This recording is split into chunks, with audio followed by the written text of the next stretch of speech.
உலகின் பல்வேறு இடங்களில் போற்றி புகழப்படும் பெரியாச்சி அம்மன் என்று அழைக்கப்படும் பேச்சியம்மனை பற்றி தான் நாம இன்னைக்கு பார்க்க போறோம். மாலை நேரத்தில் ஒரு அடர்ந்த காட்டின் மத்தியில் விரீர் என்ற சத்தத்துடன் ஒரு பெண்ணின் குரல் கேட்கிறது. அந்த பெண் அழகான ஒரு ஆண் குழந்தையை பெற்றெடுத்தாள். ஆதரவற்ற அந்த தாய்க்கு பிரசவம் பார்த்தது அவளின் 8 வயது தெய்வ குழந்தையான மகள் பொன்னம்மாள். தந்தை வீரமுத்து சற்று முற்றும் பார்த்து கொண்டே காவலுக்கு நின்றார். அடுத்த கணமே வீரமுத்து அவர்கள் வந்துவிட்டார்கள், வாங்க போகலாம் என்று அவசரப்படுத்தினார். பின்பு அந்த மூவரும் பிறந்த குழந்தையுடன் யாருக்கோ பயந்து அந்த காட்டில் சென்றனர்.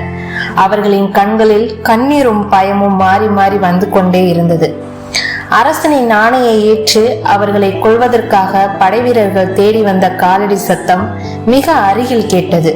வீரமுத்துவோ வேகமாக நடக்குமாறு கூற, ஆனால் சற்று நேரத்திற்கு முன்பே காட்டில் தன் பெற்ற பச்சிளம் குழந்தையை தன் நெஞ்சில் சுமந்து கொண்டு செல்லும் நல்லம்மாளுக்கோ நடக்க முடியவில்லை. ஆனால் தன் மகள் பொன்னம்மாளின் நடையில் இருக்கும் தைரியமும் வேகமும் அவளுக்கு தன்னை ஊக்கப்படுத்தியது. காலடி சத்தம் மிக அருகில் கேட்க நல்லம்மாளோ ஏதோ கேட்க வருகிறாள். வீரமுத்துவோ வேகமாக அவள் வாயை மூடுகிறான். படை வீரர்கள் நெருங்கி வந்து கொண்டிருக்கின்றனர். இருந்தாலும் பச்சிளம் குழந்தையின் அழுகை அவர்களால் நிறுத்த முடியவில்லை. உடனே நல்லம்மாள் வீரமுத்துவிடம், என்னால முடியலங்க, நாம எவ்வளவு வேகமாக சென்றாலும் அவர்கள் வந்து நம்மை பிடித்து விடுவார்கள் என்று கூறினாள். இன்னும் தொப்புள் கொடி கூட அறுபடாத தன் குழந்தைக்கு கடைசியாக ஒரு முறை முத்தம் கொடுத்து தன் மகள் பொன்னம்மாளிடம் கொடுத்தாள். என் கண்ணே, நாங்கள் முன்பு கூறியது போல் உன் தம்பியை தூக்கிட்டு ஓடு. நாம் பேசி வைத்த இடத்திற்கு செல், தைரியமாயிரு. அந்த கொடுங்கோல் மன்னனின் வம்சமே உங்கள் இருவர் கையாலதான் அழிய வேண்டும் என்று கூறினாள். இதுதான் அவளது இறுதி வாக்காக இருக்கும் என நல்லம்மாளுக்கு புரிந்தது. வீரமுத்துவின் கண்கள் சுற்றுமுற்றும் தேடி பார்க்க, ஆனால் நல்லம்மாளின் கண்களோ பொன்னம்மாளின் மீதும் தன் பச்சிளம் குழந்தையின் மீது மட்டுமே இருந்தது. வீரமுத்துவும் நல்லம்மாளும் தங்கள் குழந்தைகள் சென்ற பாதையை மறித்து கொண்டு நின்றனர். படை வீரர்களோ கருணை காட்டாமல் நல்லம்மாளையும் வீரமுத்துவையும் கொடூரமாக தாக்கி கொன்றனர். அவர்களின் அரள சத்தம் காடு முழுவதும் காற்றில் எதிரொலித்தது. பொன்னம்மாள் தன் சகோதரனை தூக்கி கொண்டு ஓடுகிறாள். அடர்ந்த மரங்களுக்கு நடுவே அந்த சிறிய பெண்ணின் காதில் விழும் சத்தம் மேலும் அவள் இதயத்தை நொறுக்கியது. படை வீரர்கள் தன் தாயையும் தந்தையும் வெட்டி கொள்கின்றனர். தன் தாயின் அலறல் சத்தத்தை கேட்டுக்கொண்டே தன் சகோதரனை காப்பாற்றுவதற்காக ஓடுகிறாள் கனத்த இதயத்துடன். அந்த கொடுங்கோல் ஆட்சி மன்னர் இவர்களை கொல்ல காரணம் என்ன? பொன்னம்மாள் மன்னனின் வம்சத்தை அழித்தாளா? பொன்னம்மாள் பேச்சியம்மனாக அவதாரம் எடுத்தது எப்படி? இதெல்லாம் தெரிஞ்சுக்க வீடியோவை ஃபுல்லா பாருங்க. அதுக்கு முன்னாடி நம்ம சேனலை சப்ஸ்கிரைப் பண்ணலன்னா பண்ணிக்கோங்க. வாங்க வீடியோக்குள்ள போகலாம். ராஜநாராயணன் என்ற மன்னன் தொண்டை நாட்டில் கொடுங்கோல் ஆட்சி செய்து கொண்டிருந்தான். தனது மக்களை மோசமாக துன்புறுத்தினான். தனக்கு ஒரு ஆண் குழந்தை இல்லை என்ற காரணத்திற்காக தனது குடிமக்களில் யாருக்காவது ஆண் குழந்தை பிறந்தால் உடனே கொன்று குவித்து விடும்படி ஆணையிட்டான். இவ்வாறு பல மக்களை கொன்றான். அதில் வீரமுத்துவும் நல்லம்மாளும் அடங்குவர். காலங்கள் கடந்தன. அந்த மன்னனுக்கு ஒரு ஆண் குழந்தை பிறந்தது. அவன் பெயர் வல்லாளன். ஆனால் அவனது மகன் தன் தந்தையை விட குறுமையானவனாக இருந்தான். காலங்கள் வேகமாக சென்றன.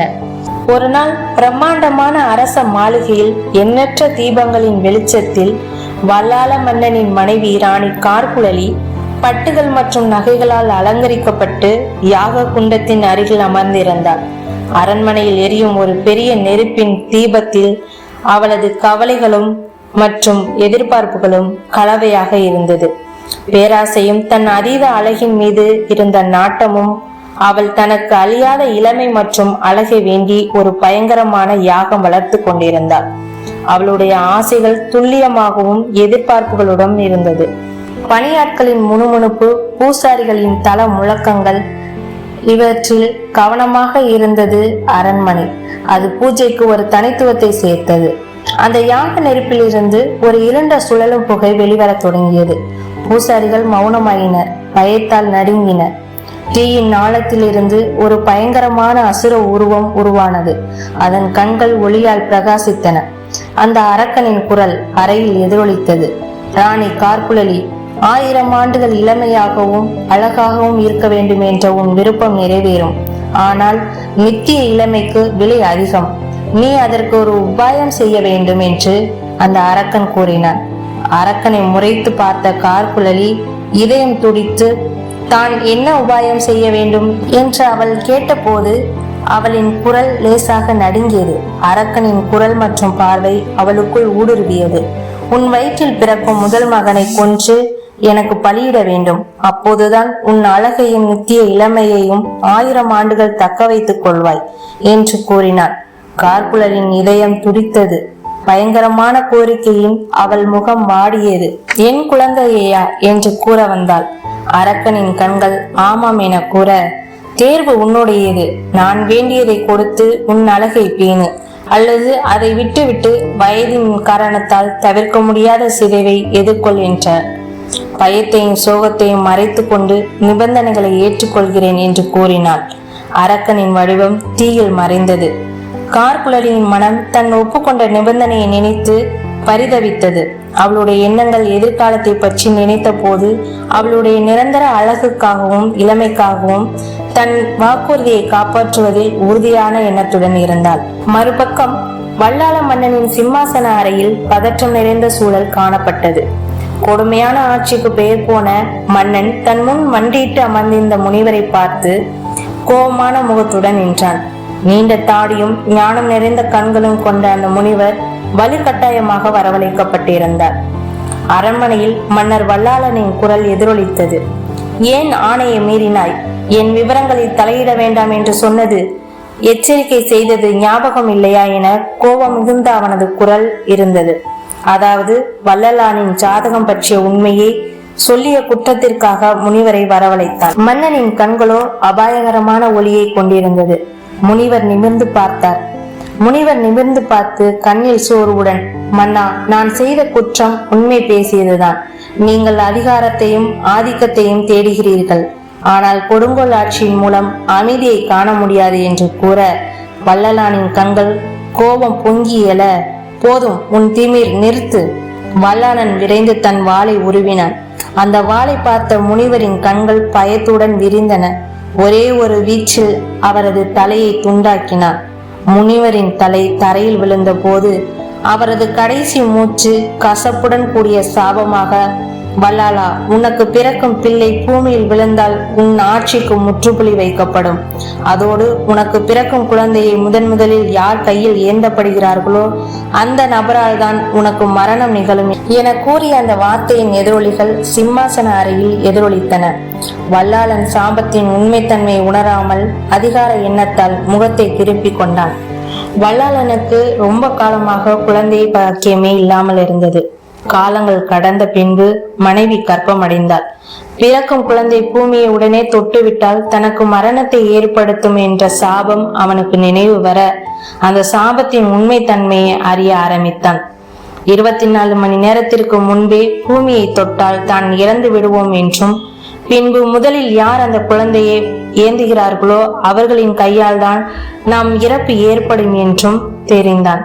அதனால் அதனை எப்படி தவிர்ப்பது என்று யோசித்தான்.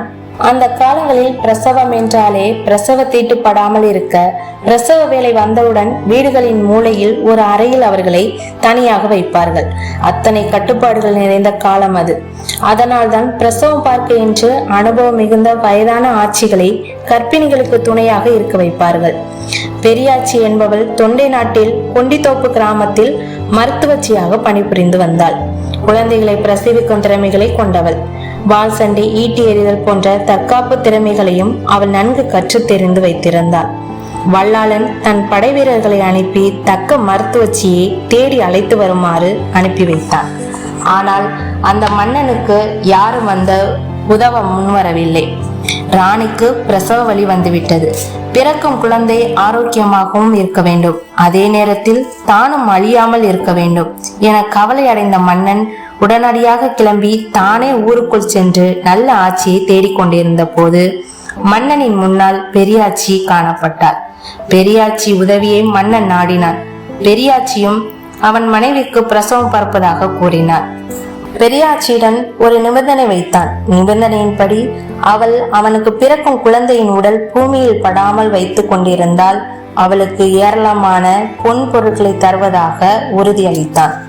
ஆனால் தன் குழந்தையை முதலில் தூக்குபவர்களால் தான் தனக்கு மரணம் என்பதை அறிந்திருந்த மன்னன் பெரியாச்சியை குழந்தை நல்லபடியாக பிறந்த பின்பு கொன்றுவிடலாம் என முடிவு பண்ணியிருந்தான். குழந்தை பிறந்தது. குழந்தை பிறந்ததும் குழந்தையை தன்னுடைய கையில் ஏந்தி கொண்டு கார்குழலி அருகிலேயே அமர்ந்திருந்தாள் பெரியாச்சி. அரசன் வந்து அந்த குழந்தையை கார்குழலியிடம் தருமாறு கேட்டான். ஆனால் பெரியாச்சி தர மறுத்தாள். முதலில் தனக்கு தருமாறு கூறிய பொருட்களை கேட்டாள். ஆணவம் பிடித்த மன்னனோ ஒரு வயதான பெண்மணியால் தன்னை என்ன செய்ய முடியும் என இருமாப்புடன் நினைத்து தன் வாளை உருவிக்கொண்டு பெரியாச்சியின் அருகில் சென்றான். அவ்வளவுதான். ஆத்திரமடைந்த பெரியாச்சி தன் 4 கைகளுடன் கோரமான உருவத்தை கொண்டு அங்கு அமர்ந்தாள். அடே வல்லாளா, நான் யார் என்று தெரியுமா உனக்கு? பிறந்த இந்த குழந்தை யார் என்று தெரியுமா? முன்பு ஒரு காலத்தில் உன் தந்தை என் தாயையும் தந்தையையும் கொன்றான். பின்பு எங்களையும் கொன்றான். இந்த பிஞ்சு குழந்தையையும் கொடூரமாக கொலை செய்தான். அந்த பொன்னம்மாள் தான் நான் உன் வம்சத்தை அழிக்க காளியின் அவதாரமாக வந்துள்ளேன். ஒரு கையில் குழந்தையை உயர்த்தி பிடித்து இன்னொரு கையில் பேராசை பிடித்த மன்னனின் மனைவியை தூக்கி தன் மடியில் வைத்து கொண்டு அவள் வயிற்றை கிழித்து குடலை உருவி கடித்து தின்றாள். தன் அருகில் உருவிய வாளுடன் வந்த மன்னனை காலடியில் தள்ளி அழுத்தி கொன்றாள். இவ்வாறு கொடுங்கோல் ஆட்சி மன்னனின் வம்சத்தை அழித்ததும் ஆக்ரோசமாக நின்றாள். அவளை நோக்கி கைகூப்பி நின்ற மக்கள் அனைவரும் அம்மனிடம் கோபத்தை தணித்துக் கொள்ளுமாறு வேண்டினார்கள். தங்களை காத்தருள வேண்டும் என வேண்டிக் கொண்டனர். பெரியாச்சி அம்மன் கோபம் தணிந்து தன்னை பற்றி உண்மையை கூறினாள்.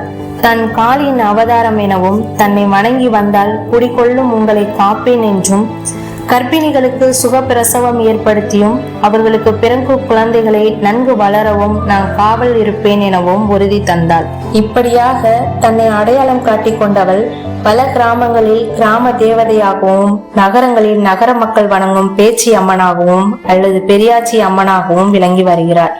தன் தோற்றத்தை பார்த்து யாரும் பயப்பட வேண்டாம் எனவும் தன் காளியின் அம்சம் என்னை மனதார வேண்டினால் வேண்டு வரம் தருவேன் என்றும் கூறினாள். பிறப்பில் இருந்தே பேச்சு திறமை இல்லாத குழந்தைகளுக்கு இந்த பேச்சியம்மன் பேச்சு திறனை கொடுப்பாள் என்ற நம்பிக்கை உலகம் முழுக்க இருந்து வருகிறது. இந்த வீடியோ உங்களுக்கு பிடிச்சிருந்தா லைக் மற்றும் சப்ஸ்கிரைப் பண்ணுங்க. நான் உங்கள் இலக்கியா வெங்கட். உங்கள் ஆதரவே எங்களது பேராற்றல்.